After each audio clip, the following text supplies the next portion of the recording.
तारीख थी 2 जुलाई 1995। Connaught place का सन्नाटा और उस सन्नाटे के बीच फैली एक अजीब सी बदबू। रात के करीब 11:30 बज रहे थे। जहां आज एक 5 स्टार होटल खड़ा है, वहां उस समय अशोक यात्री निवास होटल हुआ करता था।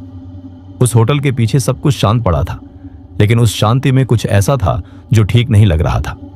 उस वक्त वहां ड्यूटी पर थे दिल्ली पुलिस के कांस्टेबल अब्दुल नजीर कुंजू।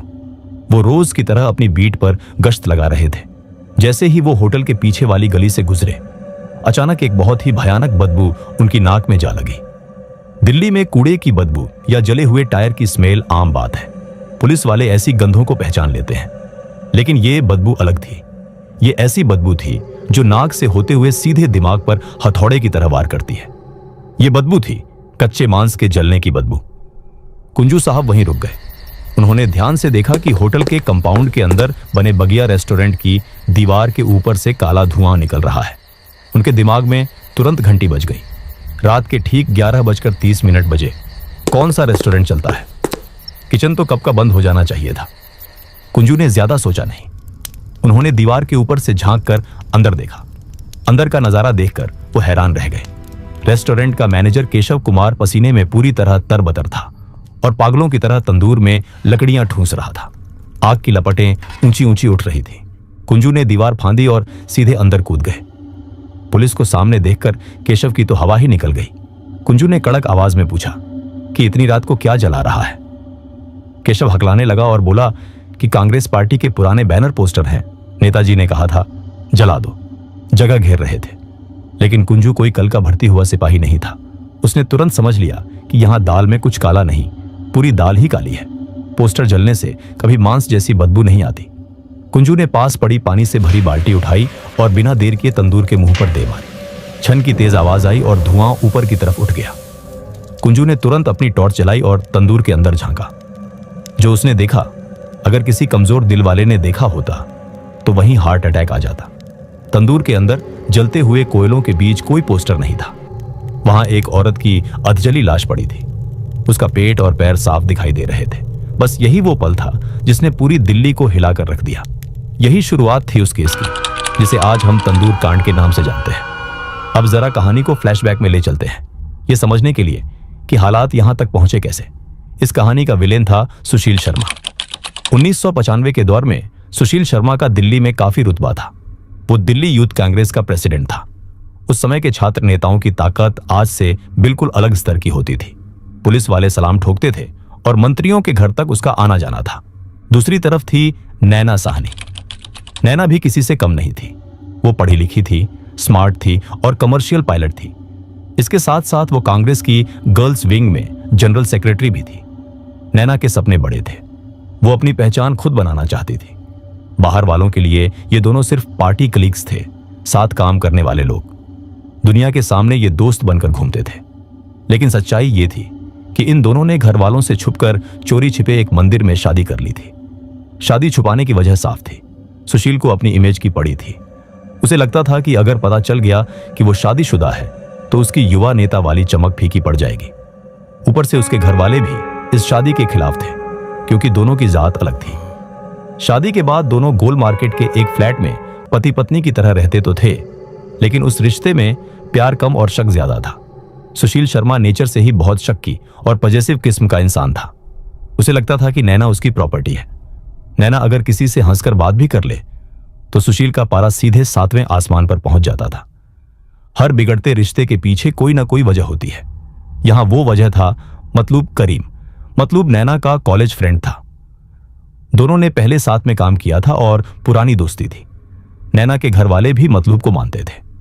जब भी सुशील और नैना के बीच झगड़ा होता, नैना मतलूब से बात करके अपना दर्द हल्का कर लेती थी। लेकिन सुशील की छोटी और बीमार सोच को यह बात बिल्कुल बर्दाश्त नहीं थी। उसके दिमाग में यह फितूर बैठ गया था कि नैना और मतलूब के बीच कुछ चल रहा है। हालात यहां तक पहुंच गए कि उसने नैना पर नजर रखनी शुरू कर दी। जासूसी तक लगवा रखी थी। झगड़े अब सिर्फ बहस तक सीमित नहीं रहे, मारपीट आम बात हो गई थी। नैना के दोस्त बताते हैं कि वो इस रिश्ते से पूरी तरह तंग आ चुकी थी। वो डरने लगी थी और इस रिश्ते से भाग निकलना चाहती थी। वो सब कुछ छोड़कर नई जिंदगी शुरू करना चाहती थी। इसी वजह से उसने ऑस्ट्रेलिया जाने का वीजा भी अप्लाई कर दिया था। ताकि सब छोड़ छाड़ कर कहीं दूर नई शुरुआत कर सके। लेकिन किस्मत को कुछ और ही मंजूर था। जिस आजादी के सपने वो देख रही थी, वो आजादी उसे कभी मिल ही नहीं पाई। 2 जुलाई की शाम सुशील शर्मा काम से फ्री होकर घर पहुंचा।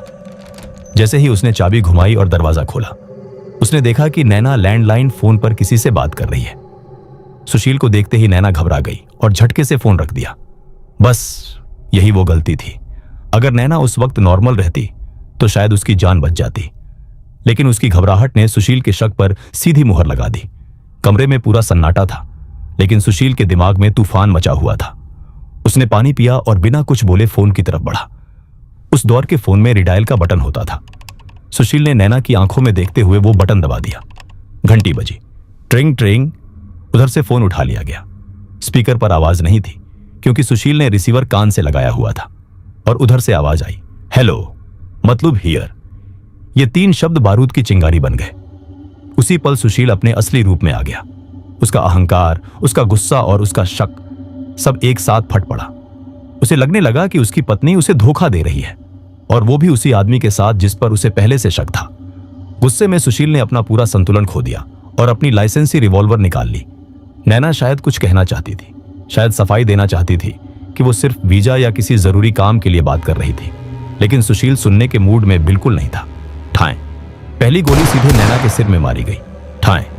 दूसरी गोली उसकी गर्दन में गई। जो लड़की कुछ मिनट पहले तक अपनी जिंदगी के सपने देख रही थी, अब अपने ही घर के फर्श पर खून से लथपथ पड़ी थी। खेल खत्म हो चुका था। अब सुशील के सामने एक लाश थी और साथ में अपना राजनीतिक करियर बचाने की टेंशन। उसने दिमाग लगाया। नैना की लाश को उठाया, एक कारपेट में लपेटा और घसीटते हुए नीचे ले आया। उसने अपनी सफेद मारुति कार की डिक्की खोली और लाश अंदर डाल दी। प्लान बिल्कुल सिंपल था। लाश को यमुना नदी में फेंक देना। पानी और मछलियां बाकी काम खुद कर देंगी। सुशील गाड़ी लेकर निकला और आईटीओ पुल की तरफ बढ़ा। लेकिन उस रात शायद भगवान भी इंसाफ के मूड में थे। यमुना ब्रिज पर पुलिस की चेकिंग चल रही थी। दूर से पुलिस की बत्तियां देखकर सुशील की हवा टाइट हो गई। उसे अच्छी तरह पता था कि अगर किसी हवलदार ने डिक्की खोलने को कह दिया तो उसकी पूरी नेतागिरी वहीं खत्म हो जाएगी। सुशील ने वहीं से यू टर्न मार लिया। अब वो लाश लेकर पूरी दिल्ली में भटक रहा था। उसे समझ नहीं आ रहा था कि क्या किया जाए। तभी उसे याद आया अशोक यात्री निवास का बगिया रेस्टोरेंट, जहां का ठेका उसके दोस्त केशव कुमार के पास था। सुशील जानता था कि रात में वहां कोई नहीं होता। वो सीधे कनॉट प्लेस पहुंचा और केशव को बुलाया। केशव ने जैसे ही लाश देखी, उसके हाथ पांव फूल गए। लेकिन ये मालिक का ऑर्डर था, मना करने की हिम्मत नहीं हुई। दोनों ने मिलकर लाश को अंदर ले गए। अब सवाल यह था कि लाश को गायब कैसे किया जाए। तभी सुशील की नजर उस बड़े से तंदूर पर पड़ी जिसमें दिन भर रोटियां और नान बनते थे। उसी पल उसके दिमाग में खतरनाक ख्याल आया, इसे यहीं जला देते हैं, राख बन जाएगी तो सबूत भी खत्म हो जाएगा। अब जो हुआ उसे सुनकर आज भी रोंगटे खड़े हो जाते हैं। उन्होंने तंदूर में लकड़ियां भरी और आग लगा दी। नैना की लाश को उठाकर तंदूर में डालने की कोशिश की गई, लेकिन तंदूर का मुंह छोटा था और लाश बड़ी। लाश अंदर जाने का नाम नहीं ले रही थी। पुलिस फाइलों के मुताबिक इन दरिंदों ने लाश को अंदर ठूंसने के लिए उसके जोड़ तोड़ दिए। हड्डियों को चटका चटका कर मोड़ा गया ताकि शरीर तंदूर में फिट हो सके। लेकिन मुसीबत अभी खत्म नहीं हुई थी। इंसानी शरीर में पानी बहुत होता है और वो आसानी से नहीं जलता, खासकर एक बंद तंदूर में। आग बार बार बुझ रही थी। लाश जल नहीं रही थी, बस धीरे धीरे भुन रही थी। सुशील पूरी तरह बौखला गया। उसने केशव से कहा, कुछ कर यार। केशव किचन में गया, वहां रखा किलो भर मक्खन उठाया और उसे उस जलती हुई चिता पर डाल दिया। साथ ही पॉलीथीन की थैलियां भी तंदूर में डाल दी ताकि आग और भड़क जाए। सोचिए जरा, वो आदमी जिसने नैना के साथ 7 फेरे लिए थे, आज वही आदमी उसे मक्खन लगाकर तंदूर में भून रहा था। इससे ज्यादा घिनौना और क्या हो सकता है। लेकिन पाप का घड़ा भर चुका था। मांस और मक्खन के जलने की वही अजीब बदबू हवा में फैल गई और कांस्टेबल अब्दुल नजीर कुंजू तक पहुंच गई। और फिर वही हुआ जो शुरुआत में हुआ था। कुंजू ने बाल्टी मारकर आग बुझा दी और सुशील का पूरा खेल बिगड़ गया। लाश मिलते ही केशव कुमार वहीं पकड़ लिया गया, लेकिन सुशील शर्मा अंधेरे का फायदा उठाकर वहां से भाग निकला।